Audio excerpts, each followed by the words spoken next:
Hai, Assalamualaikum warahmatullahi wabarakatuh. Salam kenal semuanya, teman-teman semua. Nama saya Fauzan. Pada video pembelajaran yang kedua ini, saya akan melanjutkan dari video pembelajaran pertama, yakni melakukan pembahasan pada tipe soal coding-decoding pada tes UTBK. Oke, buat teman-teman yang tertarik untuk melihat terlebih dahulu mengenai penjelasan terkait coding decoding pada konteks UTBK seperti apa, kemudian ilustrasi dari pengerjaan soal coding decoding seperti apa, saya sarankan teman-teman untuk melihat terlebih dahulu video pembelajaran pertama saya. Oke, tanpa berlama lagi teman-teman, mari kita mulai video pembahasan tipe soal coding decoding pertama. Oke, ini adalah video pembahasan latihan pertama ya, teman-teman, dari soal komunikasi lumba-lumba. Oke, ini adalah salah satu soal favorit saya, dan itu kenapa saya jadikan ini sebagai latihan pertama ya, teman-teman, dari video pembelajaran kali. Ya, semoga ini bermanfaat, dan semoga teman-teman semakin paham gitu ya, terkait soal-soal atau pengerjaan yang ada pada tipe soal coding decoding ini. Baik, silakan di-pause terlebih dahulu videonya. Mungkin buat teman-teman yang baru pertama kali melihat video pembelajaran saya, silakan di-pause terlebih dahulu dan saya sangat menyarankan teman-teman untuk mencobanya terlebih dahulu sebelum lanjut ke eh, bagian selanjutnya, yakni pembahasan. Oke. Baik, teman-teman semua, saya ingin melakukan pembahasan ini agar bentuknya bisa visual, dan menurut saya setidaknya teman-teman dapat gambaran atau konsep gitu ya, pola atau kerangka berpikir untuk mengerjakan atau menyelesaikan solusi dari teka-teki soal ini. Saya akan mencoba melakukan pembahasannya pada spreadsheet ya, teman-teman. Oke, teman-teman semua, kita akan melanjutkan bahasan pada spreadsheet. Oke, di sini saya coba cuplikan gitu ya, soal komunikasi lumba-lumba. Kemudian mungkin yang belum saya tampilkan pada slide itu adalah opsi jawaban ya, teman-teman. Di mana di sini ada 5 opsi jawaban. Mungkin buat teman-teman yang sudah melakukan pembahasan secara mandiri, silakan coba diperhatikan masing-masingnya, teman-teman. Bisa di-pause juga terlebih dahulu. Oke, dan silakan dipastikan gitu ya, apakah hasil dari jawaban teman-teman ini ada gitu ya pada salah satu opsi jawaban. Oke, ya saya tentu berharap jawaban dari pembahasan mandiri yang teman-teman lakukan gitu ya, ini ada gitu ya jawabannya di antara kelimanya. Baik, kita akan langsung tanpa berlama-lama coba melakukan pembahasan ya teman-teman. Oke, saya buat section terpisah pembahasan. Sip. Nah, kemudian untuk menjawab ini, kita coba untuk membreakdown-nya terlebih dahulu, teman-teman. Di mana di sini ada 3 lumba ya. Saya coba list terlebih dahulu, ada lumba 1, lumba 2, lumba 3. Oke, dan masing-masing lumba-lumba itu kalau teman-teman perhatikan gitu ya, dia mengucapkan kata, masing-masingnya itu 3 kata ya. 1, 2, 3. Oke, saya buat seperti ini. Kemudian dari masing-masingnya juga memiliki makna atau tafsiran ya. Oke, saya buat seperti ini, 1, 2, 3 untuk ini mungkin bahasa mudahnya nanti yang akan kita pakai, kita sebut sebagai bahasa lumba gitu ya, 1, 2, 3. Kemudian, hmm, oke, kemudian di sini adalah ABC, itu adalah tafsiran ya, atau bahasa manusia lah, mungkin mudahnya seperti itu ya. Sip. Oke, kita langsung aja ke soal, di mana lumba 1 ini dia berkata, nyi, kak, ko. Oke, kemudian secara arti, ini artinya makan ikan kecil ya, makan ikan kecil. Baik, makan ikan kecil. Sip. Oke, kemudian lanjut ke lumba 2. Nah, lumba 2 ini berkata nih, tu, ca, sorry, tu, ca, nge. Oke, nah kemudian artinya itu adalah ikan laut dalam. Ikan laut dalam. Sip. Selanjutnya, lumba 3, nga, tuki, ku. Oke, sip. Artinya itu adalah makan cumi di laut. Oke. Nah, kemudian lomba 4 ya, yang sebagai soal. Oke. Lomba 4 itu ingin berkata cumi di laut kecil ya. Cumi di laut kecil. Oke, sip. Ini adalah pertanyaannya ya. Lomba 4 ingin berkata cumi di laut kecil. Oke. Nah, oke. ini adalah perkataan dari masing-masing lumba. Kemudian lumba 4 ini adalah yang teka-teki ya, yang harus kita jawab bersama-sama. Oke. Nah, tips pertama sebenarnya teman-teman, kalau kita melihat pola dari apa yang sudah kita tuliskan di sini, sebenarnya ada satu hal yang menarik ya di sini. Kalau misalkan kita melihat pada soal, jadi langsung pada soal ya. Soal ini kan dia mau si lumba 4 ini berkata cumi di laut kecil. Oke, kalau teman-teman jeli memperhatikan gitu ya. Nah, di sini sebenarnya kata-kata yang diucapkan lumba 4 itu hampir sama dengan kata-kata yang dikatakan lumba 3. Oke, di sini ada cumi di laut. Saya kasih warna apa ya? Oke, sebenarnya di sini juga ada kata-kata cumi di laut. Oke ya. Jadi eh, mirip-mirip ya, cuman bedanya di sini ada makan, di sini ada kecil gitu ya.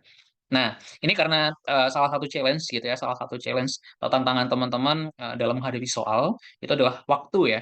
Nah, yang cara cepatnya gitu ya, kalau misalkan case kayak gini, teman-teman nggak ada waktu gitu ya mungkin bisa dilihat aja gitu ya. Berarti artinya gitu ya, ini sebenarnya masih agak gambling gitu ya. Eh, Kata-kata yang akan muncul pasti dua di antaranya itu diambil dari yang dikatakan oleh lumba 3 antara ngak tuki gitu ya atau ngak ku gitu ya atau tuki ku dan lain sebagainya. Kombinasi dari ketiga ini ya diambil dua, kurang lebih seperti itu. Tapi itu masih sangat gambling gitu ya kemungkinannya gitu ya, sehingga di sini teka-tekinya kita juga harus masih memecahkan makan dan kecil ini apa dulu gitu ya, kemudian polanya itu sebenarnya seperti apa. Oke, kita coba mulai teman-teman. Oke, eh, kalau misalkan kita perhatikan, apakah ada pola menarik di sini? Mungkin cara sederhananya adalah kita melihat dari yang sudah diucapkan aja gitu ya, di lumba satu, lumba 2, lumba 3, ada nggak kata-kata yang sama nih? Oke, kata-kata sama di sini saya temukan di lumba satu dan lumba 2. Sama-sama menyebut kata-kata ikan. Oke, sama-sama menyebut kata-kata ikan.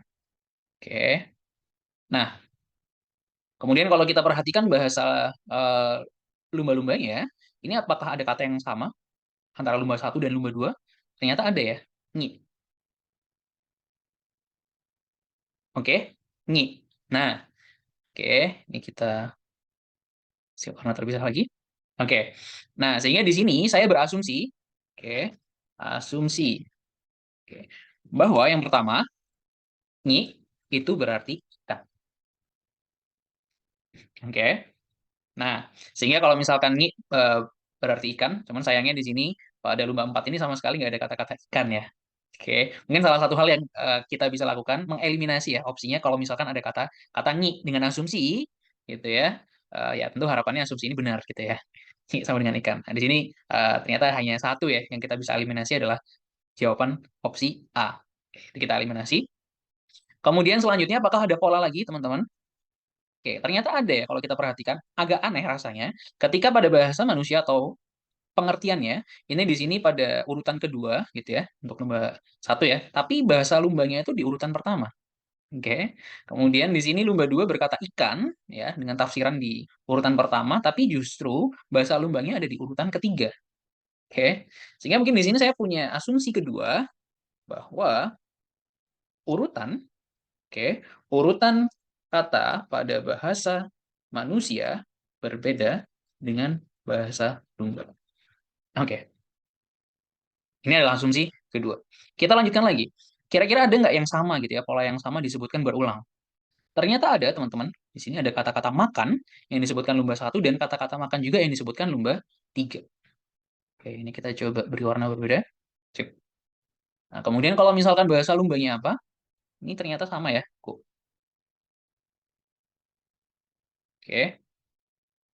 Oke. Nah, kalau makan di sini kita berasumsi bisa eh jadi asumsi selanjutnya ya bahwa ku, oke, sama-sama ku, itu artinya adalah makan. Oke. Nah, sehingga kalau misalkan kita perhatikan apakah ada kata-kata ku gitu ya di opsi jawaban, ternyata ada ya di opsi D, ada kata-kata ku dengan asumsi, maaf, jika asumsi ini benar, maka harusnya tidak ada kata-kata ku ya. Karena di lumba 4 ini dia sama sekali tidak ingin berkata tidak ada ya, tidak ada kata-kata makan. Oke, nah sehingga D ini bisa dicoret ya, teman-teman. Oke, nah selanjutnya, oke, kalau misalkan tadi kita punya asumsi kedua ya, bahwa urutan kata pada bahasa manusia itu berbeda. Nah, ini semakin jelas, teman-teman. Sepertinya urutannya memang tidak sama, tapi ada pola. Oke, ada pola. Dimana kalau misalkan saya perhatikan, ketika ada pengertiannya itu ada di kata atau urutan pertama, maka pada bahasa lumbanya itu ada pada urutan terakhir. Oke, ketika urutannya pada pengertian bahasa manusianya itu urutan kedua, dia akan maju pada kalau misalkan bahasa lumbanya ada di urutan ini ya, pertama. Sehingga saya berasumsi jika nanti gitu ya, urutannya pada pengertiannya itu di urutan ketiga atau kolom C ini, maka nanti bahasa lumbanya itu ada di urutan kedua. Nah, seperti ini ya, sisanya nih kecil gitu ya. Maka di sini saya bisa berasumsi bahwa kecil itu adalah K. Oke, kecil adalah K. Oke, jadi mungkin asumsi keempat ya, eh, urutannya urutannya antara bahasa manusia itu akan mundur gitu ya, mundur atau berkurang jika pada bahasa lumba. Oke, kemudian asumsi kelima, K itu diasumsikan kecil. Sisanya gitu ya. Ini sisanya ya tadi ya. Kita belum belum dapat kecil itu apa, tapi karena makan dan ikan kita sudah memiliki asumsi ya, tentu sisanya ya. Sisanya itu adalah kecil. Nah, sehingga di sini gitu ya, ini juga ada kecil ya, kebetulan ada kecil nih di sini. Maka kita bisa berasumsi bahwa di sini dia juga K. Oke. Kita udah kebuka nih satu ya. Katanya adalah K. Nah, kalau kita perhatiin di dalam eh, jawaban, apakah ada yang tengahnya itu K? Oke. Nah, ini sebenarnya tinggal sisa ternyata ya. Cuman ada satu opsi, yakni B. Oke. Nah, mungkin teman-teman di sini apakah ada yang jawabannya B juga? Gitu ya. Nah, sebenarnya kalau misalkan kita udah yakin dengan asumsi ini, gitu ya, kita bisa langsung langsung aja jawab B gitu ya, tanpa meneruskan. Oke. Tapi karena ini adalah sesi pembahasan gitu ya, tanpa ada ini ya, tanpa ada limitasi waktu, kita akan coba teruskan ya, teman-teman, untuk melihat pola gitu ya, apakah benar nih asumsi ini. Baik, kita coba lanjutkan ya, teman-teman. Kita coba lanjutkan. Oke. Nah, di sini teman-teman, kalau misalkan kita lanjutkan ya, eh, kita lihat di lumba ketiga ya, udah ada satu yang kebuka ya, yakni makan. Oke, makan adalah cook. Kemudian di sini cumi di laut. Ketika asumsi ini benar, maka kita bisa berasumsi bahwa cumi itu apa? Yakni nggak. Oke, jawaban cumi itu adalah nggak. Ini hasil dari asumsi ya. Cumi, maka nanti urutan lumbanya itu di urutan pertama ya. Nggak, gitu ya. Kemudian di laut itu adalah tuki. Di laut itu adalah tuki. Sip. Oke. Sehingga kalau misalkan kita ngelihat di sini, ini cumi urutan pertama, maka pada bahasa manusia ya, maka di lumba-lumba pasti urutan ketiga dengan asumsi yang sudah kita buat. Nah, sehingga cumi di sini adalah nggak. Oke, ya. Kemudian di laut itu adalah tuki. Sip. Sampai sini kita coba lihat. Oke. Dan ternyata teman-teman, soal untuk komunikasi lumba ini, untuk opsi jawaban B, itu tuki kak nggak. Oke, sangat sesuai dengan apa yang sudah kita tuliskan di sini. Oke, ini kita kasih warna apa ya? Ini ya. Tuki kak nggak. Oke, sip. Nah, sehingga gitu ya, jawaban dari pembahasan ini itu adalah B. Seperti itu, teman. Oke. Sip. Ya, jadi di sini kita coba untuk membuat kerangka berpikirnya gitu ya. Saya coba petakan gitu ya setiap kata-katanya gitu ya. Kemudian saya coba cari polanya gitu ya. Di sini untuk temuannya saya sebut sebagai asumsi ya, yang teman-teman bisa list masing-masingnya sehingga teman-teman sedikit banyak gitu ya, step demi step gitu ya bisa semakin jelas melihat pola dari teka-teki ini. Oke, ya, itu adalah pembahasan pada soal pertama ya untuk tipe coding decoding ini untuk studi kasus komunikasi lumba-lumba. Oke, teman-teman semua, jika teman-teman punya jawaban lain ataupun punya cara menarik lainnya, silakan teman-teman share gitu ya di kolom komentar gitu ya. Feel free untuk memberikan feedback teman-teman untuk video pembelajaran ini. Baik teman-teman semua, itu adalah akhir dari video pembahasan kali ini. Semoga bermanfaat untuk kita semua, khususnya saya pribadi. Akhir kata teman-teman, sampai jumpa di video pembelajaran selanjutnya. Sampai jumpa teman-teman.